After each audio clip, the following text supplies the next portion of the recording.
Bonjour à tout le monde. Ce sont de longs moments. Quiconque a milité dans le monde du handicap connaît ces longs moments lors des réunions sans fin et sans utilité. Et en voici une justement de ces réunions l'autre jour en anglais avec certaines des universités les plus prestigieuses du monde. Un réseau d'universités autour de l'inclusion. Un de plus avec une communication bien entendu parfaite, gérée par des services de communication professionnels et avec l'argent qui va avec. Tout cela coûte bien entendu un pognon de dingue, comme l'aurait dit l'autre. Mais qui pourrait lésiner sur l'inclusion? D'autant plus qu'il faut écouler les budgets, faute de quoi ils seront repris. Or, communiquer, organiser des, comme on dit, événements en ligne entre nous est sans doute la façon la plus sûre de dépenser les crédits.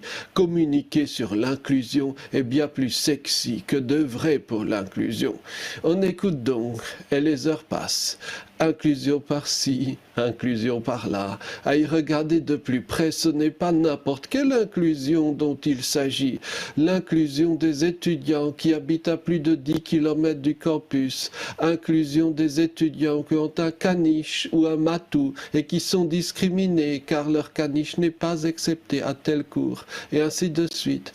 Vers la fin, quelqu'un mentionne vaguement, sans doute par inadvertance, une catégorie peut-être privilégiée. Les étudiants handicapés, lourdement handicapés, mais quelle importance! Assez ironiquement, la cause de l'acceptation dans la société, que l'on parle d'insertion, d'intégration, d'inclusion ou de n'importe quel autre concept, des personnes lourdement handicapées est devenue parfaitement marginale, voire totalement superflue dans la masse des nouvelles priorités du sacro-saint concept d'inclusion. Il ne s'agit nullement d'une erreur ponctuelle, ni d'un couac de la part de telle ou telle université, membre de l'honorable réseau. Mais c'est dans la logique des choses. Si l'on part du principe que l'argent, que l'attention doivent aller aux personnes qui crient le plus fort et qui sont les plus nombreuses, il est évident que l'étudiant grabataire qui ne peut bouger que deux de ses doigts est pour ainsi dire un nanti, en tout cas ne devrait pas être bénéficiaire des mesures d'inclusion. D'autres formes d'exclusion sont bien plus graves, telles que les micro-agressions ou les regards douteux.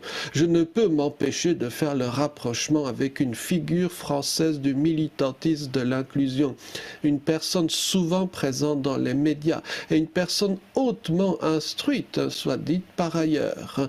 Lors d'une discussion houleuse, cette personne, cette presque référence morale, m'a lancé que les juifs rescapés de la Shoah et des camps d'extermination n'ont pas connu le racisme et donc ne sont pas à plaindre. Le racisme pur et dur, le vrai, l'immonde, consiste à faire regarder Blanche-Neige à ses enfants.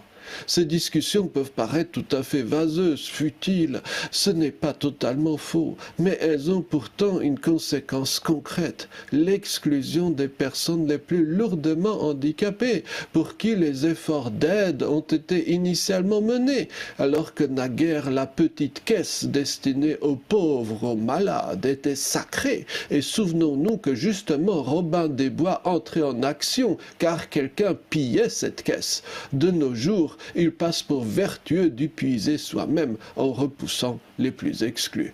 J'aurais tant aimé pouvoir dire le contraire, mais pouvons-nous ne pas devenir des bêtes en l'absence d'un petit reste de principes chrétiens, musulmans, juifs ou autres, en tout cas religieux?